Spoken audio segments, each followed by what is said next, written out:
কিন্তু আমাদের মতো কিছু মুসলমান নাম ধরে বলে মুসলমানের কোরআনে এটা 1400 বছরের আগের কোরআন, এটা সংস্কার করা দরকার। এবং মানুষ আমাদের দেশে আসছে না নাই? জোরে বলেন আসছে না নাই? বরং আমরা জানিয়ে দিতে চাই কোরআন সংস্কার করা দরকার নয়। যারা বলে কোরআন সংস্কার করা দরকার, আমরা বলি তাদেরকেই সংস্কার করা দরকার। ঠিক কিনা জোরে বলেন? জোরে বলেন ঠিক কিনা? সম্মানিত উপস্থিতি, এই মাসটা হলো পবিত্র রজবের মাস, যে মাসে আল্লাহ তাআলা তার প্রিয় নবীকে এই জমিন থেকে আর 7 দিন পর্যন্ত তুলে নিয়েছিল। ঠিক কিনা জোরে বলেন? জোরে বলেন ঠিক কিনা? ইনশাআল্লাহ মেরাজ সম্পর্কে আমরা কিছু কথা শুনবো। আল্লাহ আমাদের কবুল করুক, সকল বলে আমিন। আরেকটা জোরে বলে আমিন। তবে আল্লাহ তাআলা মুসলমানের মূল স্তম্ভ হলো 5টা। কয়টা? 5টা। জোরে বলেন কয়টা? 5টা। একটা হলো কালিমা, আরেকটা হলো নামাজ, রোজা, হজ, যাকাত। কয়টা হলো? 5টা। জোরে বলেন কয়টা? কথাগুলো বুঝে শুনবেন, বেশি মানুষ বোঝার জন্য দরকার নাই। কম মানুষের মধ্যে বরকত দিতে পারেন কে? জোরে বলেন পারেন কে? যাদেরকে আল্লাহ তাআলা কবুল করবেন তারাই বাহাদুরে বসতে পারবেন, যাদেরকে আল্লাহ কবুল করবেন না তারা বসতে পারবেন। সম্মানিত উপস্থিতি, তো ধনী এবং গরিব আল্লাহ তাআলা বানাবেন। গরিবের জন্য কালিমাও আছে, নামাজও আছে, রোজাও। তাহলে গরিবের জন্য 3টা। কয়টা? একটা হলো কালিমা, দ্বিতীয় নম্বরে নামাজ, তৃতীয় নম্বরে রোজা। আর যারা আমাদের ধনী তাদের জন্য আল্লাহ 2টা বাড়িয়ে দিলেন। কয়টা?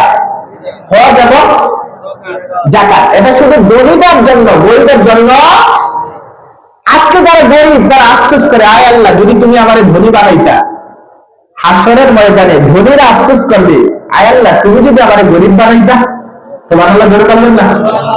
হাসরের দিন ধনীরা আফসোস করবে, আল্লাহ তুমি যদি আমার গরিব বানাইতা। আজকে আপনাকে আল্লাহ যেই অবস্থায় রেখেছেন এই অবস্থায় শুকরিয়া আদায় করবেন কার? জোরে বলেন কার? সম্মানিত উপস্থিতি, তাহলে যাকাত এবং হজ এই 2টা কার জন্য? ধনীদের জন্য। তৎকালীন একটা লোক হজ করার জন্য 600 টাকা জোগাড় করলেন। কত টাকা? লোকটার নাম হচ্ছে রাবি ইবনে সুলাইমান। দেখেন, সামর্থ্যবান ব্যক্তির জন্য যদি একবার হজ করা ফরজ, যার উপরে হজ করা ফরজ, যাকাত দেওয়া ফরজ, এই লোকটা যদি হজ এবং যাকাত না করে মারা যায়, হাসরের দিন আল্লাহ তাআলা তার গলার মধ্যে, হাদিস থেকে বলছি, তার গলার মধ্যে 2টা সাপ পেঁচায় দিবেন। কয়টা পেঁচায় দিবেন? আর তার গালের মধ্যে 2 গালের মধ্যে ধ্বংসন করবে। আর বলবে, তখন মানুষগুলো বলবে, তুমি আমার কামরান কেন? তুমি সাপ আমার গলা আসছে কেন? সাপগুলা বলবে, হাজা কানজুকা ওয়া মালুকা, আমি সাপ নয়, আমি তোমার সম্পদ, যেগুলা গোপন করে রেখে দিয়েছিলে। এতিম মিসকিনকে দাও নাই, যাকাত দাও নাই, তোমার উপর হজ করার ছিল, হজ করো নাই, যার কারণে আল্লাহ তাআলা তোমার সম্পদগুলারে সাপ বানিয়ে আমার গলায় পেঁচিয়ে দিয়েছেন। তাহলে যাকাত এবং হজ এটা কাদের জন্য? ধনীদের জন্য। তৎকালীন লোকটা 600 টাকা জোগাড় করলেন কি করার জন্য? হজ করার জন্য। তো লোকটা হজ করতে নিয়ত করলেন, কালকেই তার হজের ফ্লাইট চলে যাবে। লোকটা আজকে বিকেল বেলা বাজারে যায় বাজার সদাই করলেন, তার সংসারের খরচ দেওয়ার জন্য বাজারে রওনা করলেন।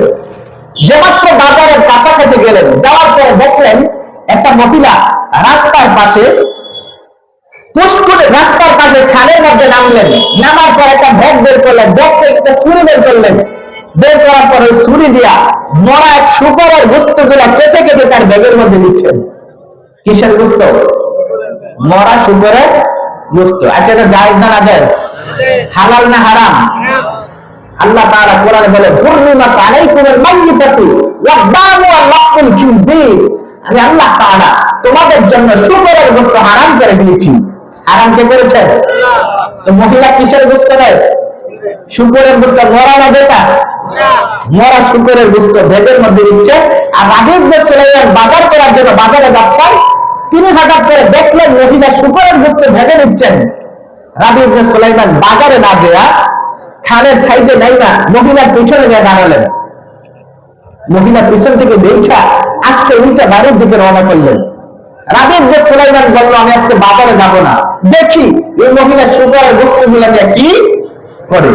তিনি আস্তে আস্তে মহিলার পিছনে পিছনে আসছেন। যাওয়ার পর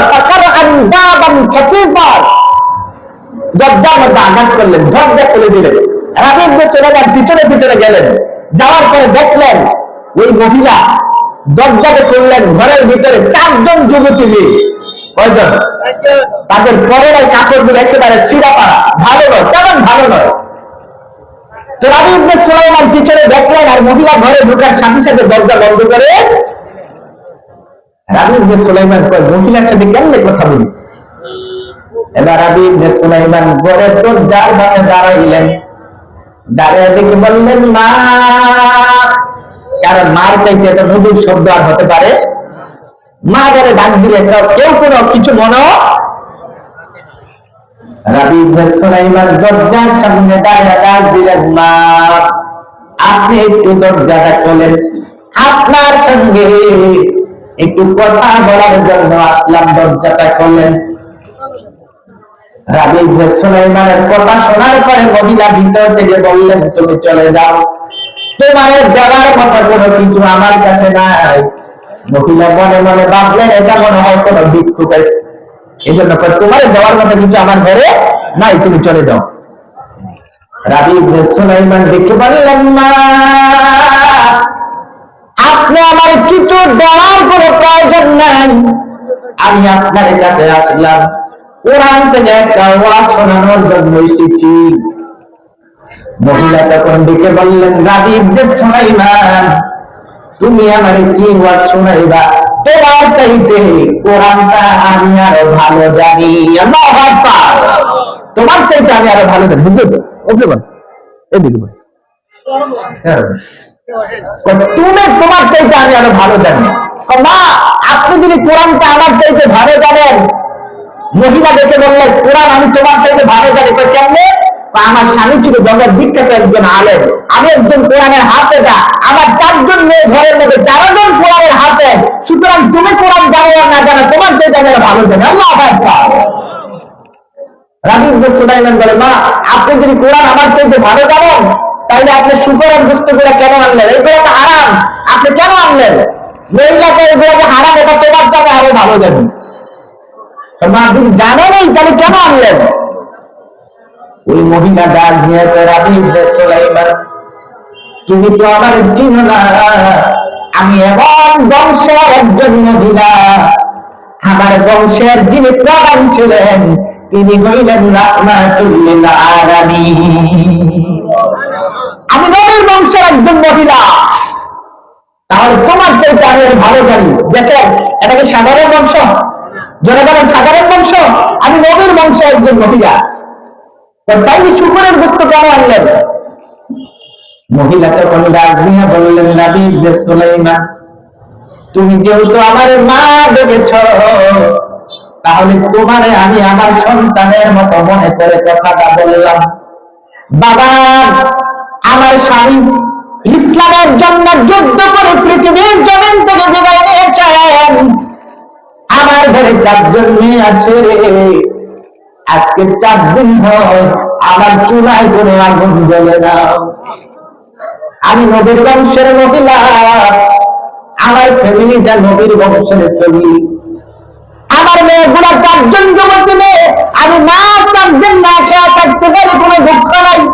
কিন্তু যুবতী মেয়েগুলা 4 জন, তাদের মধ্যে কোনো খাবার নয়, তাদের দিকে তাকাইলে তাদের যন্ত্রণা আমি সহ্য করতে পারি না। এই জন্য আমি শুকরের গোশতগুলো আনলাম, চুলার মধ্যে গরম পানি করে শুকরের গোশতগুলো দিলাম, একটু আমাদের মেয়েদের মনে সান্ত্বনা দিতে পারি। আমার মেয়েদের মনে সান্ত্বনা দেওয়ার জন্য শুকরের গোশতগুলো আনলাম, এইগুলো আমার মেয়েরা খাওয়াবো না। কোন পরিবারের মহিলা? নবীর পরিবারের। কোন পরিবারের? এটা সাধারণ কোন পরিবারের মহিলা নয়। রাবী ইবনে সুলাইমান চিন্তা করলে আমি হজ করার জন্য মক্কা মদিনায় যাব, আর ওই দিকে নবীর পরিবারের মানুষগুলা না খেয়ে থাকবে। মহিলা না খেয়ে আছেন, সন্তানেরা 4 দিন না খেয়ে আছেন। হাসরের দিন আল্লাহ যদি প্রতিবেশীর হক সম্পর্কে যদি আমাকে প্রশ্ন করেন, আমি রাবী ইবনে সুলাইমান কি জবাব দিব? আমি হজ করার জন্য মক্কা মদিনায় যাব, আমার পাশের মানুষগুলো না খেয়ে থাকবে, এটা কেমনে হয়? রাবী ইবনে সুলাইমান আবার একটা দৌড় দিয়ে বাড়ির মধ্যে গেলেন। বাড়ি থেকে হজ করার জন্য কত টাকা দিয়েছিল? জোরে বলেন কত? বাড়িতে যে 600 টাকা নিজের হাতের মধ্যে নিলেন, একটা গরু দিলেন। বাজারের মধ্যে গেলেন, 200 টাকা দিয়ে একটা আটার বস্তা কিনলেন। আর 200 টাকা দিয়া সব বেদের জন্য নতুন কাপড় কিনলেন। আর 200 টাকা আটার বস্তার মধ্যে ঢুকায়া এবার আটার বস্তা নিজের মাথার মধ্যে উঠায়া রাবী ইবনে সুলাইমান দৌড় দিয়া ওই মহিলার ঘরের দরজায় গিয়ে হাজির হয়ে যায়। যে দেখে বললেন, মা দরজা খোলেন গো মা, আপনার সঙ্গে কথা বলার জন্য আসলাম। মা দরজা খুললেন, খোলার পরে দেখে বললেন, মা আপনি একটু গরম পানি করেন। মা এবার গরম পানি করলেন, গরম পানি করার পরে আটা গুলা দিলেন, রুটি বানাইলেন, রুটি বানায় সব বোনের মুখে রুটি দিলেন। মায়ের মুখে রুটি দিলেন, একটা রুটি এবার নিজে খাইলেন। খাওয়ার পর ঘর থেকে বাড়ি ভাইয়া আকাশের দিকে তাকাইয়া একবার শুধু বললেন আলহামদুলিল্লাহ। আপনারা বলেন, আরেকটু জোরে বলেন না। আলহামদুলিল্লাহ বললে শুকরিয়া আদায় করলেন কার? যারা বলেন কার? যেহেতু অবস্থায় শুকরিয়া আদায় করলেন কার? রাবী ইবনে সুলাইমান ঘর থেকে বের হওয়ার পর পিছন থেকে 4 জন যুবতী মেয়ে দেখে বললেন, ভাই হ্যাঁ ভাই একটু দাঁড়ান, একটু দাঁড়ান, আপনার সঙ্গে একটু কথা বলবো। দাঁড়াবার পরে 4 জনের মধ্যে বড় মেয়েটা দুটা হাত উত্তোলন করে আল্লাহর কাছে দোয়া করলেন, আল্লাহ তাআলা যেই লোকটা হজ করার জন্য 600 টাকা জোগাড় করলেন কিন্তু হজ করার জন্য মক্কা মদিনায় গেলেন না, এতিমের মুখে নবীর পরিবারের মুখে খাবার তুলে দিয়েছেন, আল্লাহ তাআলা আমি দোয়া করে প্রভু এই লোকটার জন্য দিয়ে যাবে, এই দেশের আইটা হজ করার ব্যবস্থা তুমি করে দাও। আরেকটু দিন আল্লাহু আকবার। আচ্ছা আল্লাহ বলেন তো, বাংলাদেশের আইসা মক্কা মদিনায় নিয়ে হজ করার খবর বাংলা আছে না নাই? জোরে বলেন আছে না নাই? বড় মেয়েটা দোয়া করলে, আল্লাহ তাআলা যে লোকটা হজ করার নিয়ত করলো কিন্তু হজ করলো না, আমার মতো নবীর পরিবারের টেবিলের মুখে খাবার করে দিয়েছে, আল্লাহ তাআলা এই লোকটার এই বছর আইসা যেমনি পারো যেভাবে পারো হজ করার ব্যবস্থা তুমি করে দাও। এবার 2 নম্বরের মেয়ে যাহা তুলে দোয়া করলে, আল্লাহ তাআলা মেয়ে কয়জন? যারা বলেন কয়জন? 2 নম্বরের মেয়েটা আবার হাত উঠে দোয়া করলে, আল্লাহ তাআলা যে লোকটা হজ করার জন্য নিয়ত করলো কিন্তু হজ করলো না, এতিমের মুখে গরিবের মুখে খাবার করে দিয়েছে, আয় আল্লাহ তাআলা আমি দোয়া করি এই লোকটারে এই দুনিয়ার মধ্যে সবচাইতে বড় ধনী তুমি বানায়া দাও। এবার 3 নম্বর মেয়েটা হাত উঠালেন আর দোয়া করলেন, আল্লাহ তাআলা যে লোকটা হজ করার জন্য নিয়ত করলো কিন্তু হজ করলো না, আয় আল্লাহ তাআলা আমি দোয়া করি এই লোকটার জীবনের সব গুনাহগুলো তুমি মাফ করে দাও। 4 নম্বর মেয়েটা দোয়া করলো, আল্লাহ যে লোকটা হজ করার নিয়ত করে হজ করলো না, এতিমের মুখে খাবার করে দিয়েছে, আল্লাহ তাআলা আমি দোয়া করি এই লোকটারে দুনিয়া এবং আখিরাতে তুমি সম্মানিত বানায়া দাও। 4টা দোয়া করলেন আমার আল্লাহ তাআলা, 4টা মেয়ের 4টা দোয়াই কবুল করলেন। আরেকটু জোরে বলেন সুবহানাল্লাহ, আরেকটু জোরে বলেন না সুবহানাল্লাহ। হজের মৌসুম চলে আসলো, মানুষগুলা হজ করার জন্য চলে গেল, কিন্তু রাবী ইবনে সুলাইমান হজ করতে যায়। আচ্ছা বলেন তো, আপনি যে মক্কা মদিনায় গিয়ে হজ করবেন, আপনি কি গ্যারান্টি দিয়ে বলতে পারবেন যে আপনার হজ কবুল হয়েছে? বলতে পারবেন? জোরে বলেন, বলতে পারবেন? কিছু কিছু আমল আছে ডাইরেক্ট কবুল হয়ে যায়। আল্লাহু আকবার। হজের মৌসুম চলে আসলো, মানুষগুলো হজ করার জন্য চলে গেল, কিন্তু রাবী ইবনে সুলাইমান যায় মানুষগুলা হজ করলেন, চলে আসলেন, নিজের দেশে চলে আসবেন। রাবী ইবনে সুলাইমান মনে মনে ভাবলেন, আমি তো হজ করতে পারলাম না, তবে যারা হজ করে আসবে তাদের দোয়া 40 দিন পর্যন্ত আল্লাহর দরবারে কবুল হয়। এই নিয়ত করে রাবী ইবনে সুলাইমান যে রাস্তায় দাঁড়ালেন। একটা হজের কাফেলা যখন আসলো, রাবী ইবনে সুলাইমান তার কাছে দেয়া বললেন, ভাই তোমরা তো মক্কা মদিনায় যারা হজ করলা, আমি তো দোয়া কখন আমি হজ করতে পারলাম না, তবে শোনো তোমরা যে হজ করে আসলা আমার জন্য একটু দোয়া করে যাও। রাস্তায় দাঁড়ায় দোয়া চায়। যে লোকটা গরিবের মুখে খাবার তুলে দেওয়া চায় না, হজ করতে পারে না, যে লোকটা মানুষের কাছে দোয়া চায়, আল্লাহ আল্লাহর কাছে আমার জন্য একটু দোয়া করেন। হজের কাফেলার যে লোকগুলার কাছে দোয়া চাইলেন, ওই লোকগুলার মধ্যে একজনে বললো, তুমি কি পাগল হয়ে গেছে রাবী ইবনে সুলাইমান? আমরা যে মক্কা মদিনা হজ করলাম, তুমি না আমাদের সঙ্গে মক্কা মদিনা হজ করলা, আমরা তো বিমানের মাধ্যমে আসলাম, তুমি কেমনি আসলা? আরেকটু আসতে গেল সুবহানাল্লাহ, আরেকটু জোরে বলেন না সুবহানাল্লাহ। রাবী ইবনে সুলাইমান বলেন, আমি তো আমার দেশে ছিলাম, আপনারা কি পাগল হয়ে গেলেন নাকি? আমি আবার কখন হজ করলাম? সুবহানাল্লাহ। আপনার দাঁত চলে যান। একটু পরে আরেকটা কাফেলা আসলো। রাবী ইবনে সুলাইমান তাদের কাছে গেলেন, যাওয়ার পরে ডাক দিয়ে বললেন, হাজী সাহেবেরা, আপনারা মক্কা মদিনা হজ করতে যাবেন, আমি তো যেতে পারলাম না, আমার জন্য একটু দোয়া করেন। এই কথা যখন বললেন, বলার সঙ্গে সঙ্গে হজের কাফেলার মানুষগুলা বললো, ও রাবী ইবনে সুলাইমান, তুমি যে মক্কা মদিনায় আমার হাতে একটা ভোট দিলা, দেওয়ার পর তুমি কই গেলা, তোমার তো আর বুঝতে পারি না, এই নাও তোমার ভোট, আমরা চলে যাই। আল্লাহু আকবার। রাবী ইবনে সুলাইমান মনে মনে ভাবলেন, আরে পাগল হইলে একজন আর দুইজন হবে, সবাই তো একসাথে পাগল হতে পারে? মনে বলেন পাগল হতে পারে? কি বলছেন আপনারা? রাবী ইবনে সুলাইমান আর কোনো কথা না বলে বাড়িতে চলে যান। যেটা বাড়িতে চলে যান, হঠাৎ করে রাত্রেবেলা ঘুমের ঘরে স্বপ্নে দেখেন আমার মদিনার কমলাওয়ালা নবী রাবী ইবনে সুলাইমান স্বপ্নে এসে হাজির হয়ে যান। আরেকটু জোরে বলেন সুবহানাল্লাহ। রাবী ইবনে সুলাইমান যখন আসলেন, হুজুর দৃষ্টি দেখেন, রাবী ইবনে সুলাইমান গাড়ির মধ্যে যাওয়ার পরে যখন ঘুমায় গেছিলেন, ঘুমিয়ে ধরে আমার নবীর স্বপ্নে দেখেন। কেউ যদি একবার নবীর স্বপ্নে দেখে, তার উপরে জাহান্নামের আযাব হারাম হয়ে যায়। সুবহানাল্লাহ। নবী বললেন, মান রাআনি ফাকাদ রাআল হাক্কা লা ইয়াতামাসসাল শাইতানু বিহি।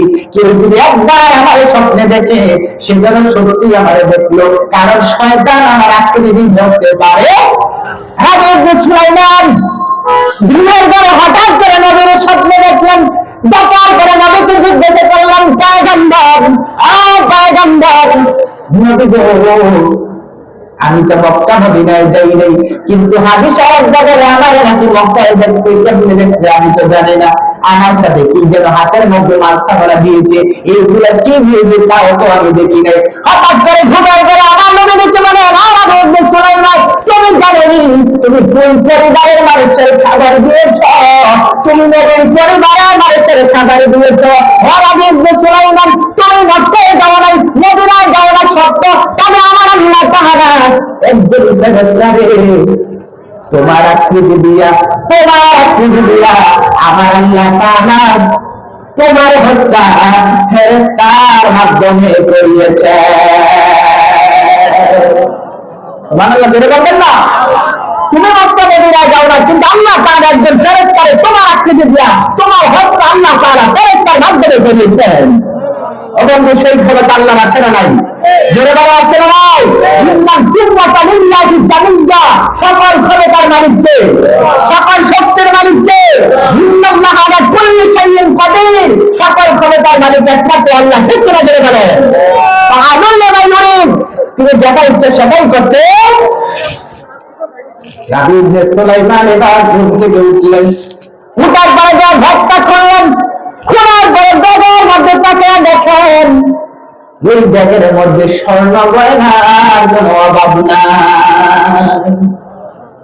কারণ 2 নম্বর মেয়েটা দোয়া করলেন, আল্লাহ যেই লোকটা এতিমের মুখে খাবার তুলে দিয়েছে, এই লোকটারে তুমি জগতের মধ্যে সবচেয়ে বড় ধনী তুমি বানায় দাও। আল্লাহ কেমনে বানিয়ে দিয়েছে? আল্লাহ পারে কিনা? জোরে বলেন পারে কিনা? সকল ক্ষমতার মালিককে। জোরে বলেন কে? এই জন্য সামর্থ্যবান ব্যক্তির জন্য জীবনে খরচ করা কয়টা ফরজ? জোরে বলেন কয়টা? একবার ফরজ। আপনি যদি হজ না করেন, যাকাত ফরজ হয়েছে, যাকাত যদি না দেন, আপনার ঘরের মধ্যে সব পেঁচে দেওয়া হবে। আর বলবো হাজা কামজুকা মালিকা, আমি তোমার সম্পদ যেইগুলো বচ্চন করে রেখে দিয়েছ, এতিমকে দাও নাই, মিসকিনকে দাও নাই, সেই সম্পদ গুলা সাফ হইয়া আসলে দিন আপনাকে কামড়াবে। কথা বলেন ঠিক না? তো বলতেছিলাম এই মাসটা হলো পবিত্র রজবের মাস, যেই মাসে আপনার আমার নবীকে আল্লাহ তাআলা এই জমিন থেকে আরশ আজিম পর্যন্ত নিয়েছিল। ঠিক কিনা? জোরে বলেন, জোরে বলেন ঠিক কিনা? আচ্ছা, আমরা সবাই জানি মেরাজ নবীজির হয়েছে, কিন্তু মেরাজ কি কারণে হয়েছে সেটা কিন্তু আমাদের অনেকেরই না জানা।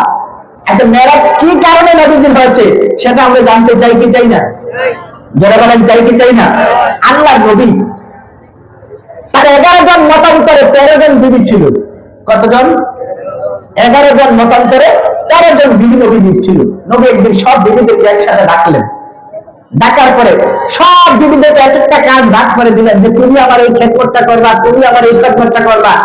কিন্তু আম্মা জান আয়েশা সিদ্দিকা রাদিয়াল্লাহু তাআলা তিনি এক কন্যারে যা দাঁড়িয়ে আছেন, কোনো কথা।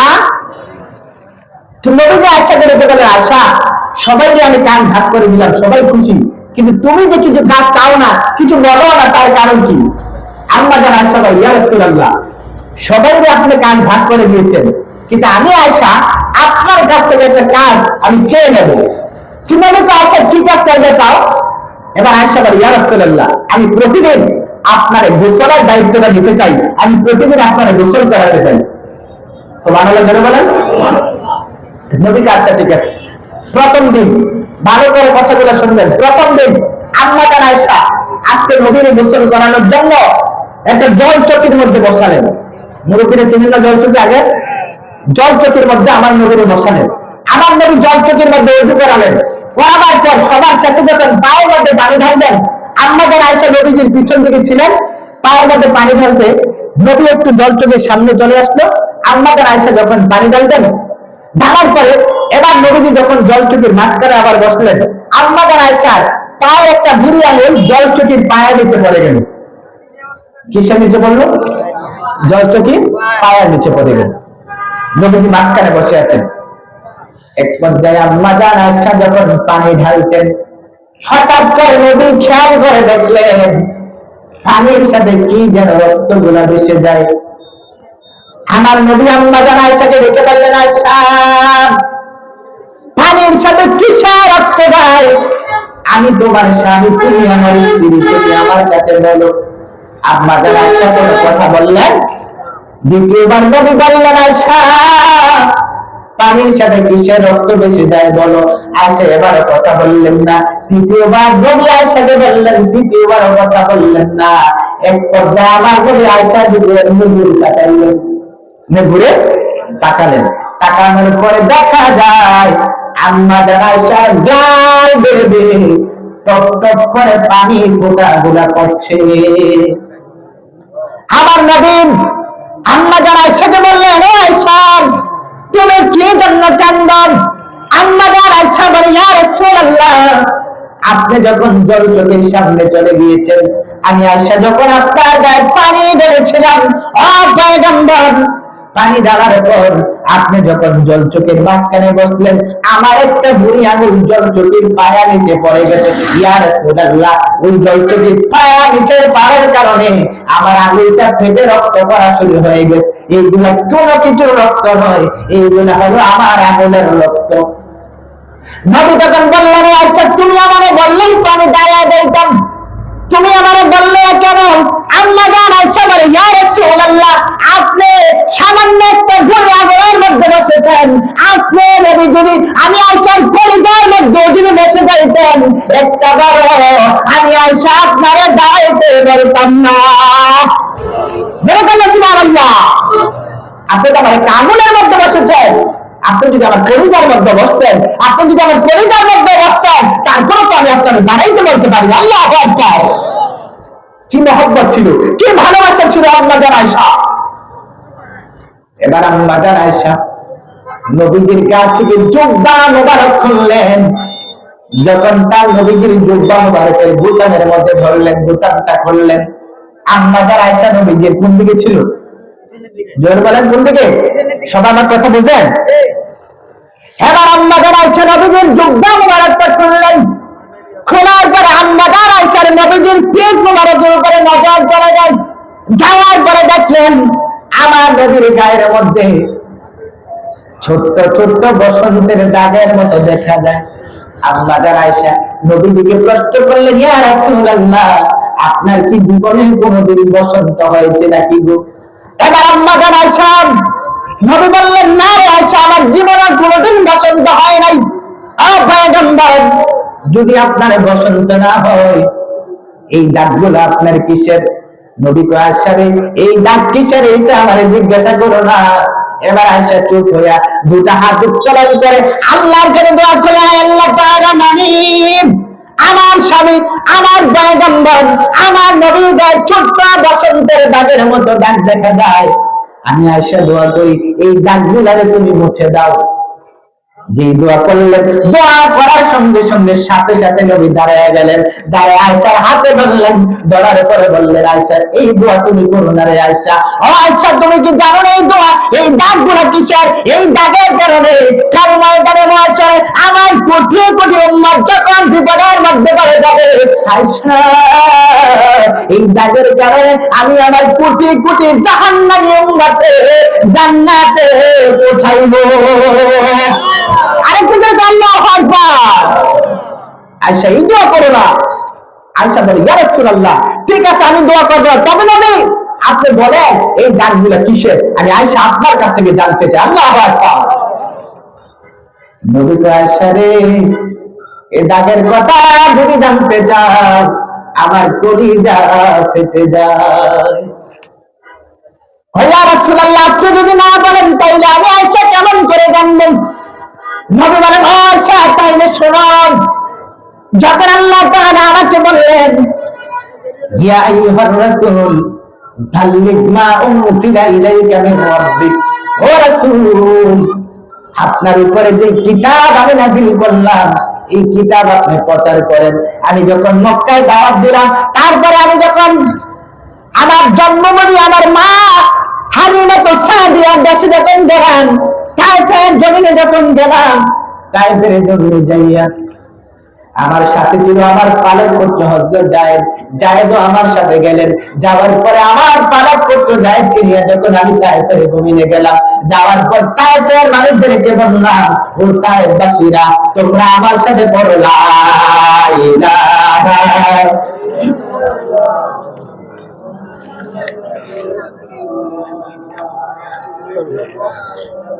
সাল্লাল্লাহু আলাইহি ওয়াসাল্লাম। যখন আমি তায়েফের মানুষদেরকে এই কথা বললাম, তায়েফের মানুষেরা বললেন, মুহাম্মদ সাবধান,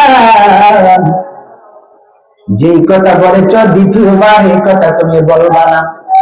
নবী তাদের মানা শোনে নাই, তাদের নিষেধ শোনে নাই।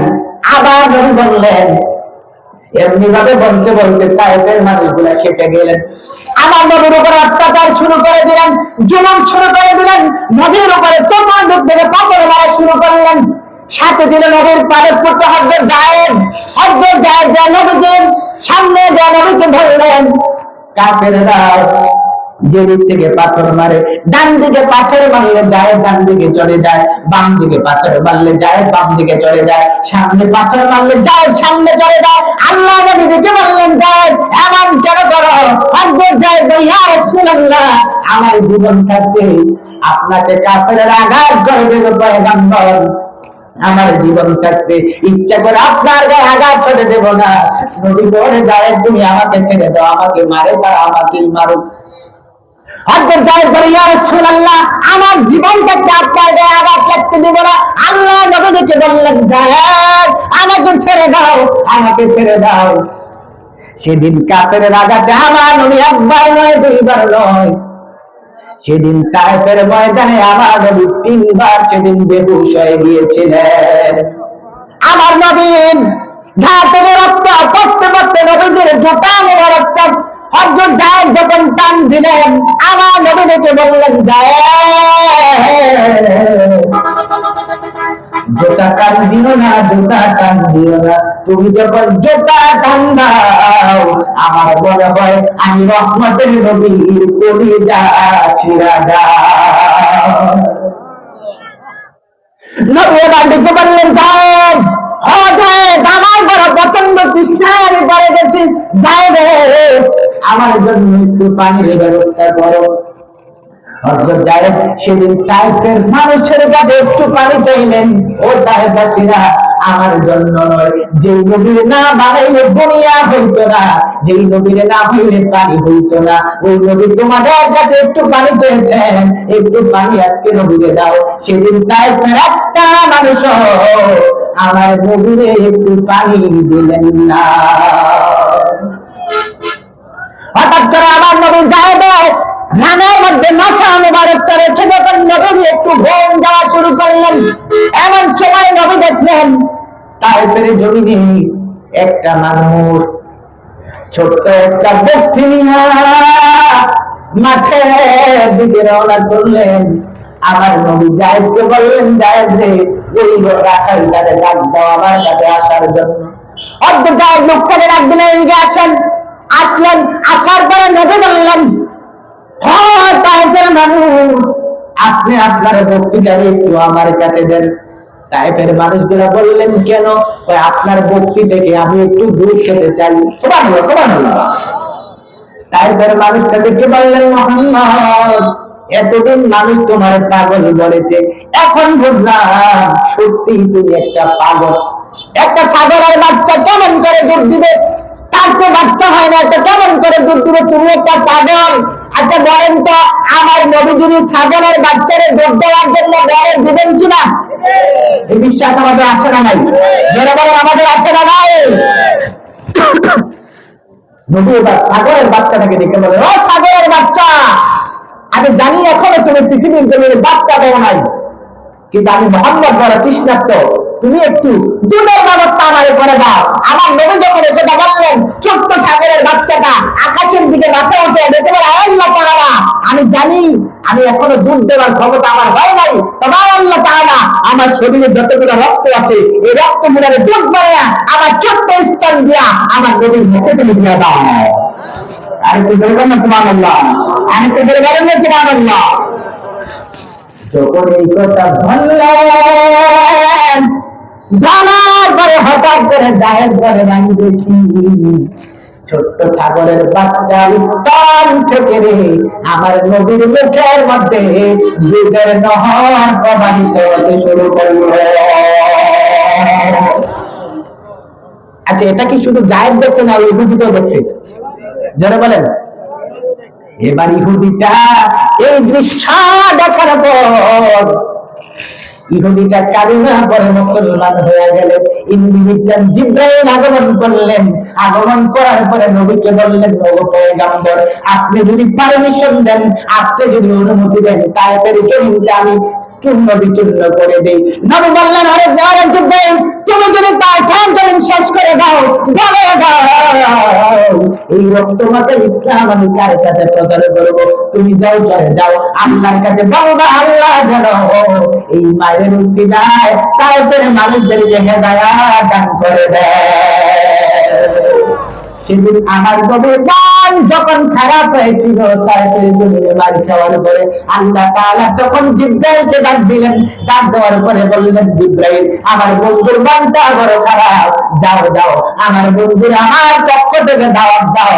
আজকে আমার বন্ধুর দাওয়াত দিয়া আমি মেরাজ করাবো, আর শাহিনে নিয়ে আসবো।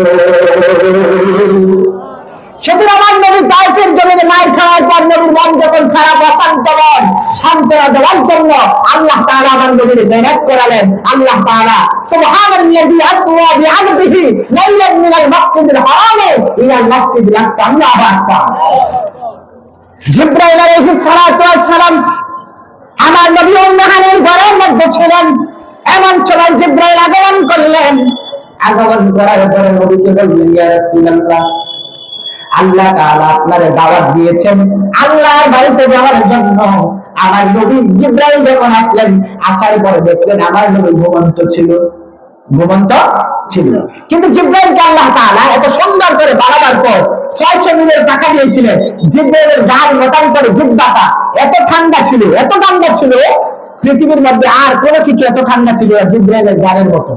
আল্লাহ তাআলাকে একদিন প্রশ্ন করে, আল্লাহ তুমি আমার গালটা এত ঠান্ডা কেন বানিয়েছো? আল্লাহ বললেন, ও জিবরাইল, এই প্রশ্নের জবাব আমি মেরাজের রাতে তোমারে দেব। আল্লাহু আকবার। যেই মাত্র আয়েশা দেখলেন নবী ঘুমেন, আল্লাহ তাআলা আবার জিবরাইল প্রশ্ন করলেন, আল্লাহ তোমার বন্ধু তো ঘুমিয়ে এখন